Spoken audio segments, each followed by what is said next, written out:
Assalamualaikum warahmatullahi wabarakatuh. Jumpa lagi di channel Nani Piliang. Oke anak-anak, di video ibu yang kedua ini ibu akan membahas mengenai ruang lingkup biologi. Jadi silakan diperhatikan ya. Oke, apa saja yang akan kita bahas pada ruang lingkup biologi ini? Yang pertama yaitu pengertian apa itu biologi, kemudian ciri-ciri dari biologi, kemudian cabang-cabang ilmu biologi, kemudian objek kajian dari biologi itu apa saja, kemudian tentang makhluk hidup, dan juga tentang metode ilmiah. Baiklah, yang pertama kita masuk ke pengertian biologi. Apa sih itu biologi? Biologi berasal dari dua kata, yaitu bios dan juga logos. Apa bios itu? Bios berarti makhluk hidup atau kehidupan atau hidup artinya. Sedangkan logos itu artinya ilmu atau pengetahuan. Jadi dapat disimpulkan bahwa biologi adalah ilmu yang mempelajari tentang makhluk hidup dan kehidupannya. Nah, biologi ini cakupannya sangat luas ya. Selain dia merupakan bagian dari ilmu pengetahuan alam atau IPA, biologi ini juga sangat berhubungan atau berkaitan erat dengan ilmu-ilmu yang lainnya. Misalnya dengan fisika, kemudian kimia, kemudian geografi, dan ilmu yang lainnya juga.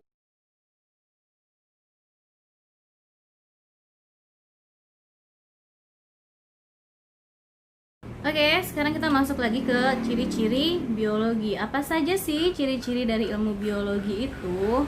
Oke, yang pertama, biologi itu mengkaji atau mempelajari tentang benda-benda atau makhluk hidup yang bersifat konkret. Apa itu konkret? Konkret itu artinya nyata, jadi dapat dilihat oleh mata kita. Meskipun mata kita tidak dapat melihat secara langsung, kita dapat menggunakan alat bantu seperti mikroskop ya, alat pembesar untuk melihat benda-benda yang tidak dapat langsung dilihat oleh mata kita. Kemudian ciri-ciri yang kedua yaitu biologi ini dikembangkan berdasarkan pengalaman empiris, jadi pengalaman yang nyata yang dapat dirasakan oleh semua orang. Yang ketiga yaitu ciri-ciri dari biologi adalah memiliki cara berpikir yang logis, jadi cara berpikir yang masuk akal, tidak dibuat-buat ya. Oke, tadi di ciri-ciri biologi itu ada cara berpikir logis. Nah, seperti apa cara berpikir logis itu? Ada dua.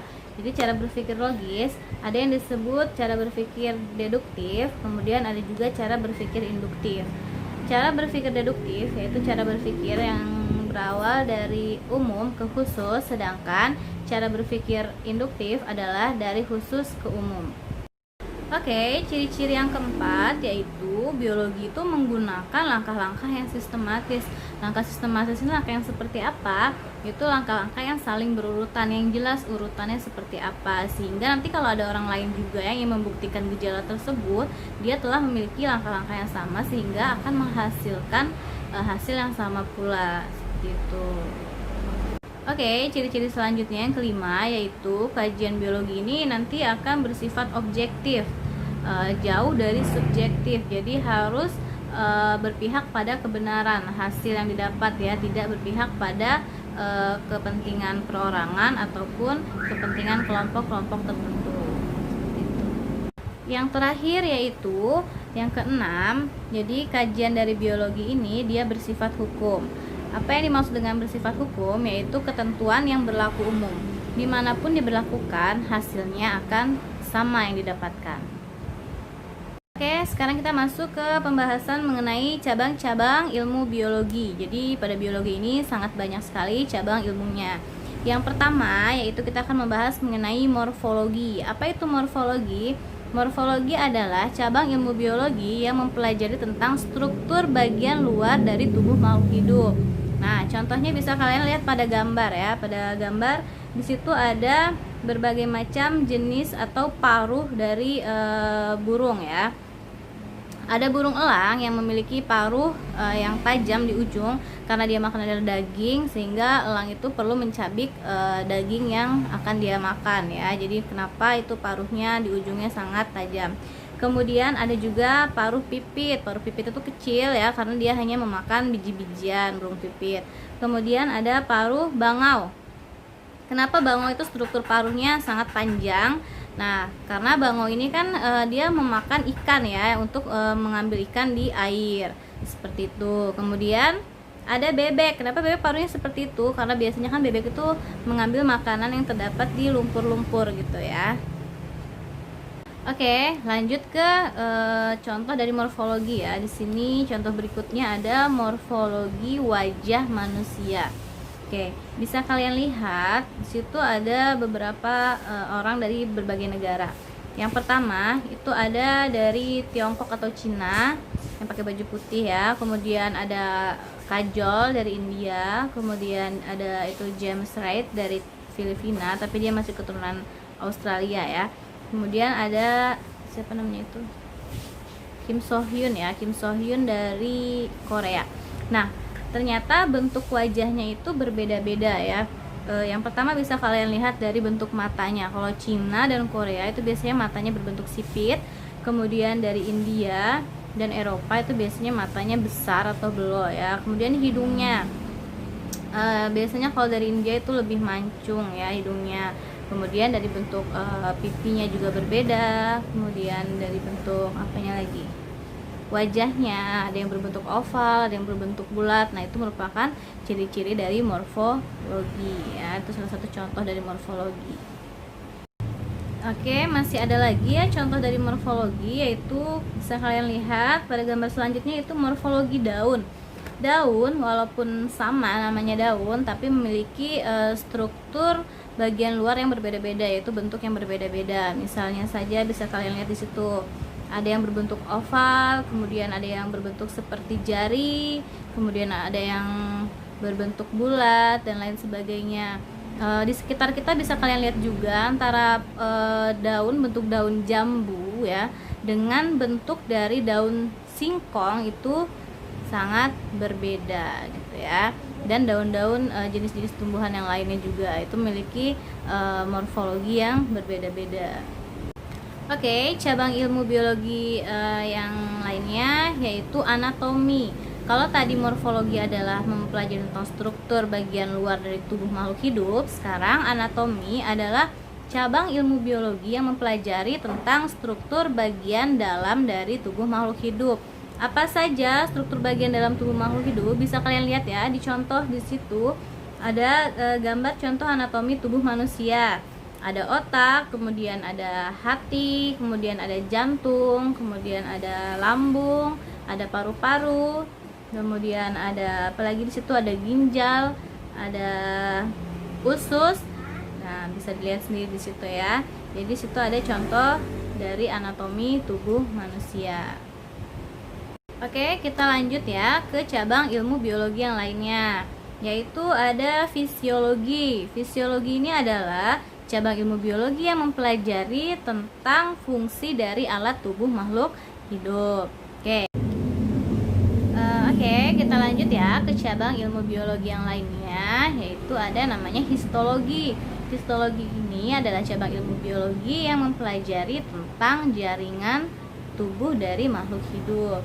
Kemudian ada juga namanya sitologi. Kalau sitologi ini adalah cabang ilmu biologi yang mempelajari tentang sel-sel dari tubuh makhluk hidup. Kemudian ada namanya genetika. Nah, sering dengar kan apa tuh ada kata genetika, itu apa sih? Genetika itu merupakan salah satu cabang dari ilmu biologi. Dia itu khusus mempelajari tentang pewarisan sifat. Ya, pewarisan sifat atau gen dari induk kepada keturunannya. Oke, next ya. Kemudian ada namanya embriologi. Embriologi adalah cabang ilmu biologi yang mempelajari tentang embrio. Oke. Kemudian ada patologi. Patologi ini adalah cabang ilmu biologi yang mempelajari tentang penyakit ya, penyakit-penyakit. Kemudian ada lagi ekologi. Nah, kalau ekologi ini sering dengar ya. Ekologi adalah cabang ilmu biologi yang mempelajari hubungan timbal balik antara makhluk hidup dan lingkungan di sekitarnya.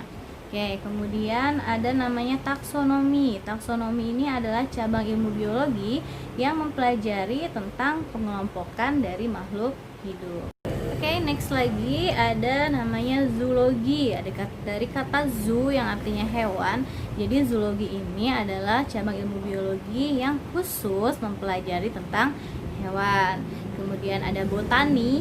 Botani ini juga merupakan cabang ilmu biologi yang khusus juga mempelajari tentang dunia tumbuhan.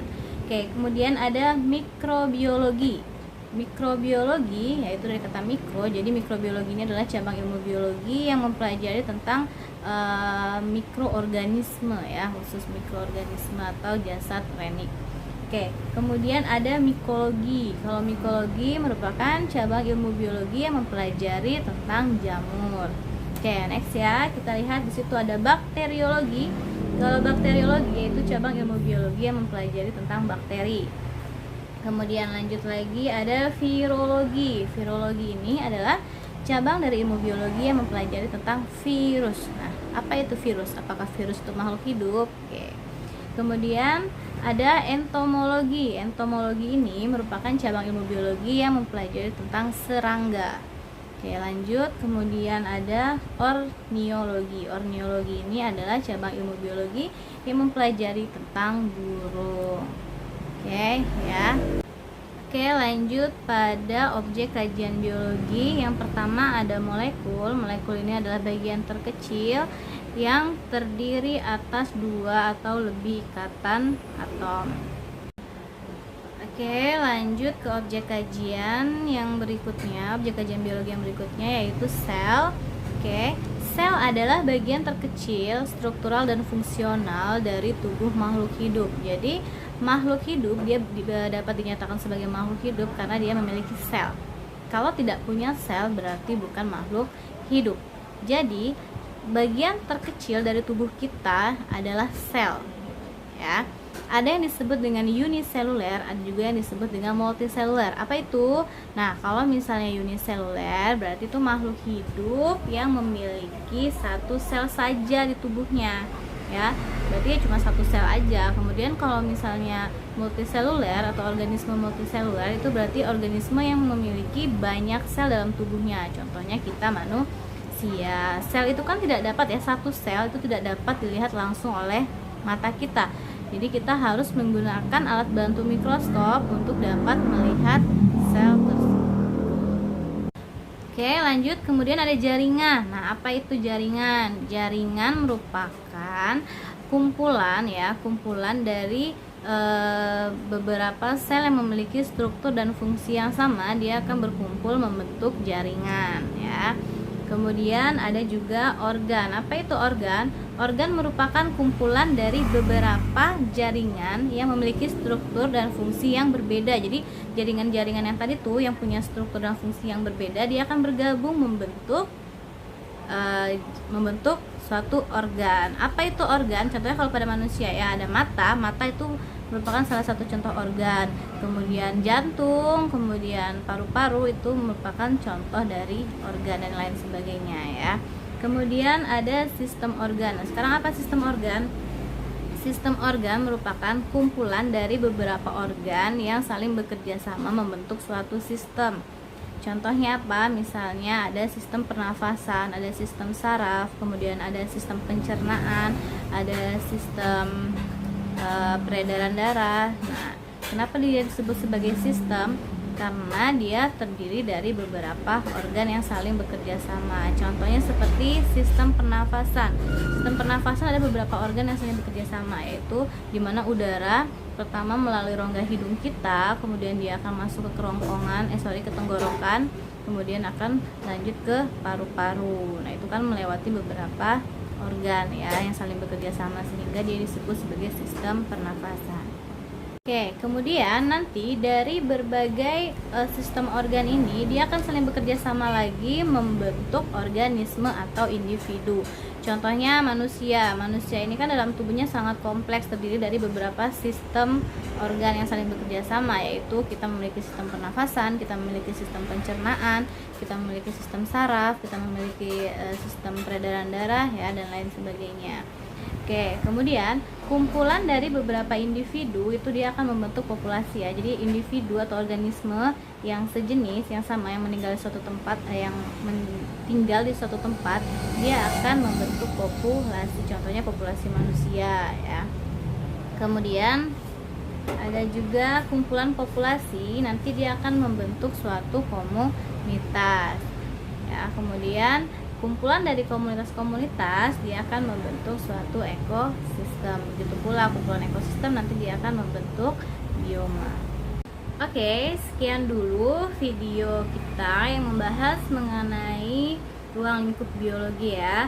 Nanti akan kita lanjutkan di video yang berikutnya untuk materi-materi yang lainnya. Oke, bagi kalian yang masih bingung, ada yang belum paham ya tentang penjelasan di video tadi, kalian bisa bertanya langsung di kolom komentar. Seperti biasa, setelah kalian menonton video ini, silahkan kalian tuliskan nama dan kelas kalian.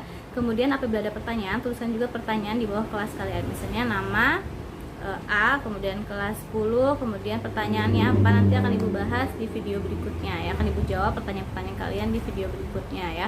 Semoga video ini bermanfaat ya. Tetap semangat belajar di rumah. Baiklah, terima kasih atas perhatiannya. Terima kasih sudah menonton video ini. Jangan lupa bagi kalian yang belum subscribe, segera klik subscribe ya di bawah. Kemudian jangan lupa like-nya juga. Oke, terima kasih. Assalamualaikum warahmatullahi wabarakatuh. Bye bye.